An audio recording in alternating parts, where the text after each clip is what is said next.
Matric کے boys girls اور afternoon morning تمام گرلز کو دوبارہ سے میں خوش آمدید کہہ رہی ہوں اس کے ویڈیو میں۔ بیٹا یہ میٹرک کا اسلامیت کی ویڈیو ہے، ہم دوبارہ سے اسی سلیبس کو شروع کریں گے جہاں سے ہم نے اس کو چھوڑا تھا، ٹھیک ہے؟ تو پہلے میں آپ کو یہ دکھا دوں آپ کا کہ ہم نے اس کو کہاں تک ہم نے کر لیا تھا۔ سورہ انفال کی آیت نمبر 130 ہم کر چکے، 1 سے 30 احادیث ہم ساری کر چکے 1 to 20، سورہ انفال کے معنی اور سب کچھ کر لیا۔ آیت نمبر 31 سے 52 یہ ہم 31 سے 52 اب ہم شروع کریں گے۔ اس میں ہم نے کیا کیا کر لیا؟ احادیث ہم نے ساری کر لی، موضوعاتی مطالعہ ہم نے یہ بھی کر لیا، قرآن مجید کا تعارف حفاظت، اللہ تعالیٰ کی اطاعت بھی کر لیا، اور اگست کا ہم نے رسول اللہ صلی اللہ علیہ وسلم کی محبت اور اطاعت بھی کر لیا۔ احادیث کیونکہ ساری ہو چکی ہیں اس لیے احادیث کا چیپٹر ہم بالکل کلوز کر دیتے ہیں، اور اب ہم چلیں گے سورہ انفال کی آیت نمبر 38 سے دیکھتے ہیں ہم آگے کیا ہے بیٹا۔ دیکھتے ہیں سورہ انفال کی آیت نمبر 38 تا 44 یا 44، یہ ٹھیک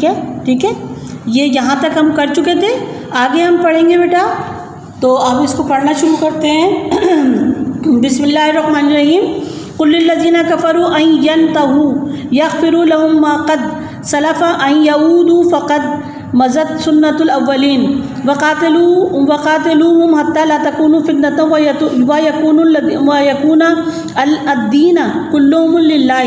فإن انتہوا فإن اللہ بما یعلمون بصیر وَإِن تَوَلُّوا فَاعْلَمُوا إِنَّ اللَّهَ مَوْلَاكُمْ وَنِعْمَ الْمَوْلَىٰ وَنِعْمَ النَّصِيرُ وَاعْلَمُوا إِنَّمَا غَنِمْتُم مِّن شَيْءٍ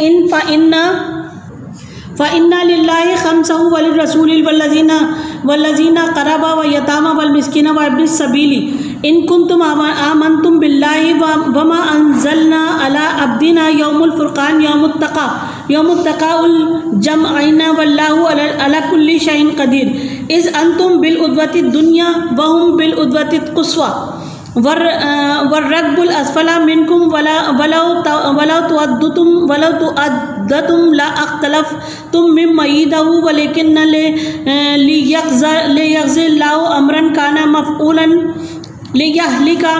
مِنْ هَلَكَ عَن بَيِّنَةٍ وَيُحْيِيَ مِنْ حَيَّ عَن بَيِّنَةٍ وَإِنَّ اللَّهَ لَسَمِيعٌ عَلِيمٌ إِذْ يُرِيكُمُ اللَّهُ في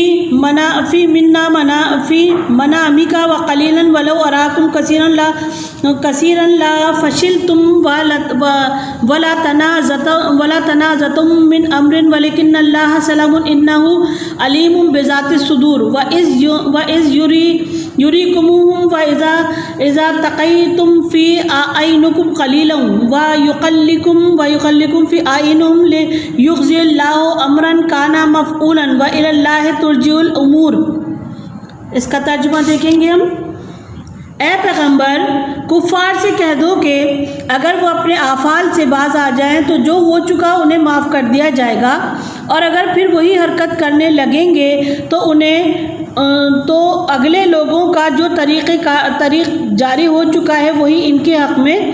برتاؤ کیا جائے گا، اور ان لوگوں سے لڑتے رہو یہاں تک کہ فتنہ یعنی کفر کا فساد باقی نہ رہے، دین سب خدا ہی کا ہو جائے، اور اگر باز آ جائیں تو خدا ان کے کاموں کو دیکھ رہا ہے، اور اگر روح گردانی کریں تو جان رکھو کہ خدا تمہارا حمایتی ہے، اور وہ خوب حمایتی اور خوب مددگار ہے، اور جان رکھو کہ جو چیز تم کفار سے لوٹ لاؤ اس میں سے پانچواں حصہ خدا کا اور اس کے رسول کا اور اہل قرابت کا اور یتیموں کا اور محتاجوں کا اور مسافروں کا ہے، اور اگر تم خدا پر اور اس نصرت پر ایمان رکھتے ہو جو حق و باطل میں فرق کرنے کے دن یعنی جنگ بدر میں جس دن دونوں فوجوں میں مٹ بھیڑ ہو گئی اور اپنے بندے محمد پر صلی اللہ علیہ وسلم پر نازل فرمائی، اور خدا ہر چیز پر قادر ہے۔ جس وقت تم مدینے کے قریب کے ناکے پر تھے اور کافر بعید کے ناکے پر اور قافلہ تم سے نیچے اتر گیا تھا، اور اگر تم جنگ کے لیے آپس میں قرارداد کر لیتے تو وقت متعین پر جمع ہونے میں ہونے میں تقدیم و تاخیر ہو جاتی، لیکن خدا کو منظور تھا کہ جو کام ہو کر رہنے والا تھا اسے کر ہی ڈالے، تاکہ جو مرے بصیرت پر یعنی کہ یقین جان کر مرے، اور جو جیتا رہے وہ بھی بصیرت پر یعنی حق پہچان کر جیتا رہے۔ اور کچھ شک نہیں کہ خدا سنتا اور جانتا ہے۔ اس وقت خدا نے تمہیں خواب میں کافروں کی تھوڑی تعداد میں دکھایا، اور اگر بہت کر کے دکھاتا تو تم لوگ جی چھوڑ دیتے، اور جو کام درپیش تھا اس میں جھگڑے کرنے لگتے، لیکن خدا نے تمہیں اس سے بچا لیا، بے شک وہ سینوں کی باتوں تک سے واقف ہے۔ اور اس وقت جب تم ایک دوسرے کے مقابل ہوئے تو کافروں کو تمہاری نظروں میں تھوڑا کر کے دکھاتا تھا، اور تم ان کی نگاہوں میں تھوڑا کر کے دکھاتا تھا، تاکہ خدا کو جو کام کرنا منظور تھا اسے کر ڈالے، اور سب کاموں کا رجوع خدا ہی کی طرف سے ہے۔ اس آیت میں قرآن مجید میں یہ بات بتائی گئی ہے کہ اے پیغمبر جب تم اللہ تعالیٰ سے توبہ کرو، اے پیغمبر نہیں، اے مسلمانوں، جب تم اللہ تعالیٰ سے توبہ کرو تو دل سے توبہ کرو، اور دوبارہ اس طرف کا رخ نہ کرو، اس برائی کا رخ نہ کرو۔ اگر تم صرف اوپری طور پر کہہ دو گے کہ ہم اللہ کی طرف ہیں اور اللہ کے حکم کی پیروی کر رہے ہیں، اور باطن میں تم جو وہی کفار کی حرکتیں کرتے رہو اور ان کے ساتھ شامل رہو، تو پھر اللہ تعالیٰ تمہیں ڈبل عذاب دے گا، کیونکہ اللہ تعالیٰ بہت عذاب دینے والا اور اللہ تعالیٰ معاف کرنے والا ہے۔ تو تم جو اگر دل سے توبہ کر لو گے تو اللہ تعالیٰ تمہارا مددگار ہے، اور اگر تم نہیں کرو گے تو وہ عذاب دینے والا ہے۔ اس کے بعد اس کے اندر یہ بتایا ہے کہ جو حصہ سورہ انفال میں جو حصہ مال غنیمت کے طور پر حاصل ہوگا وہ مسافروں کا بھی ہے اور قرابت داروں کا بھی ہے، یتیموں کا بھی، یعنی کہ اس کے 5 حصے کیے جائیں گے، اور وہ سب حضور اکرم صلی اللہ علیہ وسلم ہی کریں گے، اس کے علاوہ اور کوئی نہیں کرے گا، کیونکہ اگر یہ مومنوں پر مسلمانوں پر ڈال دیا جاتا تو جھگڑا فساد کے زیادہ امکانات تھے، اور وہ ان مال کو اپنا بنا کے اور اس پر جو ہے وہ جھگڑے کرنے لگتے، اس طرح ان کے آپس میں اختلافات پیدا ہو جاتے، اور جنگ وغیرہ تو سب پھر دور ہی چلی جاتی، ظاہر ہے کہ وہ تو آپس میں اتنا جھگڑتے، لہٰذا یہ تمام باتیں اللہ تعالیٰ نے حضور اکرم صلی اللہ علیہ وسلم کو نازل فرمائی کہ آپ جو ہے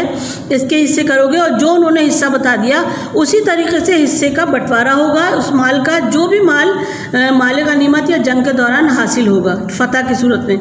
اس کے علاوہ اس میں یہ بھی بتایا گیا ہے کہ اللہ تعالیٰ نے تمہیں جنگ جتوانے کے لیے تمہارے کافروں کی تعداد جو کہ بہت زیادہ تھی 313 تھی، اور آپ لوگ ان کی تعداد 1000 تھی اور مسلمانوں کی تعداد 313 تھی، لیکن اللہ تعالیٰ نے خواب میں انہیں کافروں کی تعداد کو اتنا کم کر دیا، اتنا کہ یہ ان کے دل سے جو ہیبت تھی، جو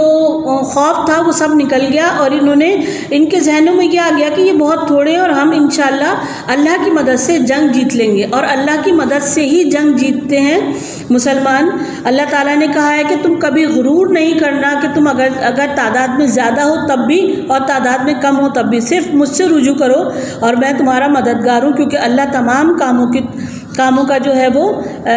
مطلب جانتا ہے، اور وہی آپ کی نیت کے طور پہ آپ کو جنگ جتواتا ہے۔ اچھا بیٹا، اس کے اندر ہے الکلامات التراکیب، مزد گزر چکی، العدوۃ الدنیا، وادی کے اس جانب و کنارے، یوم الفرقان، فیصلے کا دن، العدوۃ القصویٰ، اس جانب اس کنارے، الرکوب، قافلہ، لفشیتم، تم ضرور ہمت ہار جاتے، نامردی دکھاتے، یو قلیلو، کم کر کے، قلیل کہتے ہیں نا کم کرنے کا، یو قلیلو، کم کر کے دکھاتا، تھوڑا کر کے۔ التمرین، اس سبق میں مال غنیمت کی تقسیم کے بارے میں کیا حکم دیا گیا ہے؟ سوال نمبر 2، اللہ تعالیٰ نے غزوہ بدر میں مسلمانوں کی کامیابی کے لیے کس کس خصوصی نام و احسان کا ذکر فرمایا ہے؟ مندرجہ ذیل عبارت کا مفہوم لکھیے۔ وَقَاتِلُوا حَتَّىٰ لَا تَكُونَ فِتْنَةٌ وَيَكُونَ الدِّينُ كُلُّهُ لِلَّهِ۔ اس کی ہم ترجمہ میں آپ کو بتاتی ہوں۔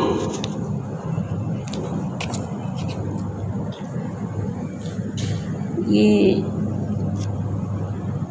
یہاں ہے اذا یریکم انہ، پیج نمبر 25 پہ آ جائیے، جہاں سے اسٹارٹ ہو رہی ہے یہ، ٹھیک ہے، اور لائن نمبر 3 پہ آ جائیے بیٹا۔ یہ لکھا ہے وَقَاتِلُوهُمْ حَتَّىٰ لَا تَكُونَ فِتْنَةٌ وَيَكُونَ الدِّينُ كُلُّهُ